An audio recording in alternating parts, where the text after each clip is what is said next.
Hi hello ನಮಸ್ಕಾರ. ನನ್ನ ಸಾಯಿ ಭಕ್ತವೃಂದಕ್ಕೆ ಸರ್ವ ದುಃಖ ನಿವಾರಕ ಶ್ರೀ ಸಾಯಿ ಗುರು.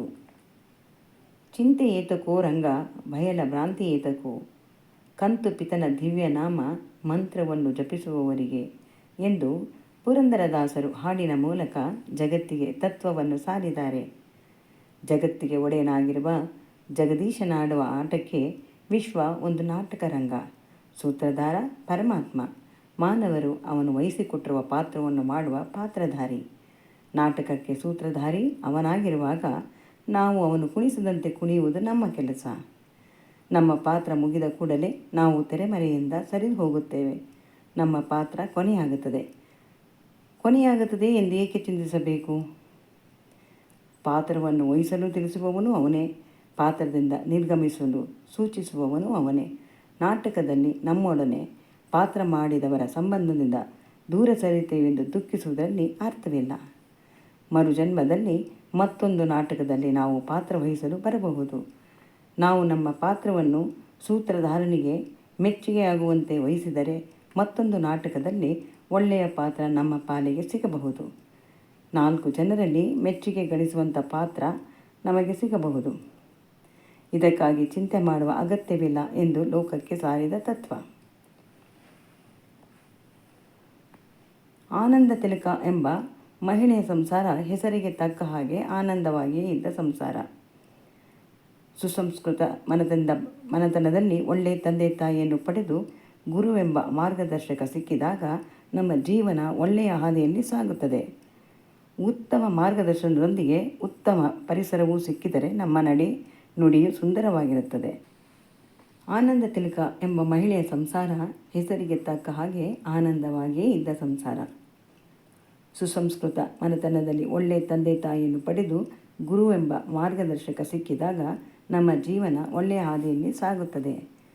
ಉತ್ತಮ ಮಾರ್ಗದರ್ಶಕನೊಂದಿಗೆ ಉತ್ತಮ ಪರಿಸರವೂ ಸಿಕ್ಕಿದರೆ ನಮ್ಮ ನಡೆ ನುಡಿಯು ಸುಂದರವಾಗಿರುತ್ತದೆ. ಆನಂದ ತಿಲಕರ ಸಂಸಾರ ಇದಕ್ಕೊಂದು ಉತ್ತಮ ಉದಾಹರಣೆ. ಶ್ರೀ ಸಾಯಿಬಾಬಾ ಸದ್ಗುರು ಎಂದು ಎಲ್ಲರಿಗೂ ತಿಳಿದ ವಿಷಯವೇ. ಆದರೆ ಹಾಗೆಂದ ಮಾತ್ರಕ್ಕೆ ಎಲ್ಲರೂ ಅವರ ಆರಾಧಕರಲ್ಲ. ಅವರವರು ನಂಬಿದ ಕುಟುಂಬದಲ್ಲಿ ಯಾವ ದೇವರ ಹೆಸರಿನಲ್ಲಿ ಆರಾಧಿಸುತ್ತಿರುತ್ತಾರೋ ಅದರಂತೆ ನಂಬಿಕೊಂಡು ದೈವವನ್ನು ಆರಾಧಿಸುತ್ತಿರುತ್ತಾರೆ. ಆನಂದ ತಿಲಕರ ಮನೆಯಲ್ಲಿ ದೇವರು ನಂಬಿದವರೇ ಆದರೂ ಶ್ರೀ ಶಿರಡಿ ಸಾಯಿಬಾಬಾನ ಆರಾಧಕರಾಗಿರಲಿಲ್ಲ. ಸಾಯಿ ಸಚ್ಚರಿತ್ರೆ ಪುಸ್ತಕ ಒಮ್ಮೆ ಕೈಗೆ ಸಿಕ್ಕಿ ಓದುವಂತಾಯಿತು. ಶ್ರೀ ಸಾಯಿ ಚರಿತ್ರೆ ಸಾಮಾನ್ಯ ಪುಸ್ತಕವಲ್ಲ. ಅಮೃತಪಾನದಂತೆ, ಗೀತೋಪದೇಶದಂತೆ ಅದರ ಸಾರ. ಅದನ್ನು ಗಮನವಿಟ್ಟು ಓದಿದವರಿಗೆ, ಶ್ರವಣ ಮಾಡಿದವರಿಗೆ, ಅದರಿಂದ ಅನುಭವ ಪಡೆದವರಿಗೆ ಅದೊಂದು ಮಹಾನ್ ಗ್ರಂಥ. ಶ್ರೀ ಸಾಯಿನಾಥ ಪರಮಾತ್ಮರು ಅವತಾರ ಪುರುಷ. ಲೋಕ ಕಲ್ಯಾಣಕ್ಕಾಗಿ ನಭೋಮಂಡಲದಲ್ಲಿ ಕಾಣಿಸಿಕೊಂಡವರು. ಸಮಾಧಿ ಆಗುವ ಮೊದಲು, ಸಮಾಧಿ ಆದ ನಂತರವೂ ಅವರು ಭಕ್ತರಿಗೆ ಆಪತ್ ಬಾಂಧವರಾಗಿ ಕಾಣಿಸಿಕೊಂಡು ಮಂಗಳವನ್ನುಂಟು ಮಾಡುತ್ತಿದ್ದಾರೆ. ಆನಂದ ತಿಲಕರ 2 ಗಂಡು ಮಕ್ಕಳು ಚಿಕ್ಕ ವಯಸ್ಸಿನಿಂದಲೂ ಬಾಬರವರ ಭಕ್ತಿ ಇಟ್ಟುಕೊಂಡು ಪೂಜಿಸುತ್ತಾ ಬೆಳೆದವರು. ನವನಾಗರಿಕ ಪ್ರಪಂಚದಲ್ಲಿ ಇದ್ದರೂ ಧರ್ಮಾಚರಣೆ ಬಿಟ್ಟು ದೂರ ಸರಿದವರಲ್ಲ. ಭಜನೆ, ಹೋಮ, ವ್ರತಾಚರಣೆಯನ್ನು ಭಕ್ತಿಯಿಂದ ಆಚರಿಸಿಕೊಂಡು ಬಂದವರು. ಒಮ್ಮೆ ಆನಂದ ತಿಲಕರ ಮನೆಯಲ್ಲಿ ಅವರ ಒಡವೆಯೆಲ್ಲ ಕಳ್ಳತನವಾಯಿತು. ಆಗ ಬಾಬಾ ಕನಸಿನಲ್ಲಿ ಬಂದು ಹೀಗೆ ತಿಳಿಸಿದರಂತೆ, ಒಡವೆ ಕಳೆದು ಹೋಯಿತು ಎಂದು ದುಃಖಿಸಬೇಡ. ಅದಕ್ಕಿಂತ ಮಿಗಿಲಾದ ಬೆಲೆ ಕಟ್ಟಲಾಗದಂಥ ಒಡವೆ ನಿನಗೆ ಮುಂದೆ ಸಿಕ್ಕಲಿದೆ ಎಂದು. ಪರಮಾತ್ಮ ತನ್ನ ಶಕ್ತಿಯನ್ನು ಗುರುವಿನಲ್ಲಿ ಹಂಚಿ ಸದ್ಗುರುವಾಗಿ ಕಾಣಿಸಿಕೊಳ್ಳುವಂತೆ ಮಾಡಿದ್ದಾನೆ. ಅವನನ್ನು ಮಾರ್ಗದರ್ಶಕವಾಗಿ ಮಾಡಿ ಸನ್ಮಾರ್ಗದಲ್ಲಿ ನಡೆಯುವಂತೆ ಮಾಡುತ್ತಾನೆ.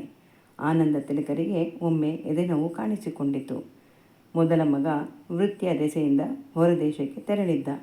2ನೇ ಮಗ ಕಡೆಯ ವರ್ಷದ ವೈದ್ಯಕೀಯ ಪರೀಕ್ಷೆ ತೆಗೆದುಕೊಳ್ಳುವವನಾಗಿದ್ದ. ಆನಂದ ತಿಲಕರಿಗೆ ಚಿಂತೆ ಕಾಡಿತು. ತನಗೇನಾದರೂ ಆದರೆ ಇಂಥ ಸಮಯದಲ್ಲಿ ಮಕ್ಕಳಿಬ್ಬರಿಗೂ ತೊಂದರೆ ಆಗುತ್ತದೆಯಲ್ಲ ಎಂದು. ಆಗ ಬಾಬಾರವರನ್ನು ನಿರಂತರವಾಗಿ ಧ್ಯಾನಿಸಿದರು. ಇದರಿಂದ ಅವರ ಎದೆನೋವು ಕಡಿಮೆ ಆಯಿತಂತೆ.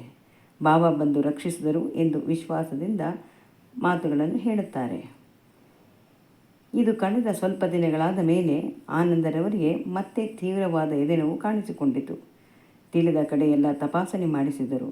ಎಲ್ಲ ವೈದ್ಯರು ಹೇಳಿದ ಪ್ರಕಾರ ಆನಂದರವರ ಹೃದಯದಲ್ಲಿ ಬಹಳಷ್ಟು ತೊಂದರೆ ಇದೆ, ಆಪರೇಷನ್ ಮಾಡಲೇಬೇಕು ಎಂದು.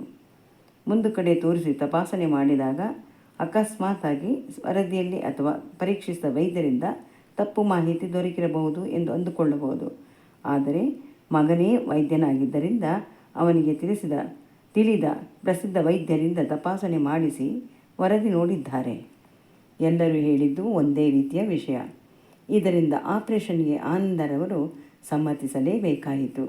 ಆನಂದ ತಿಲಕರವರು ತಮ್ಮ ಉಳಿವು ಅಳಿವುಗಳನ್ನು ಬಾಬಾರವರಿಗೆ ಒಪ್ಪಿಸಿ ಆಪರೇಷನ್ನಿಗೆ ತಯಾರಾದರು.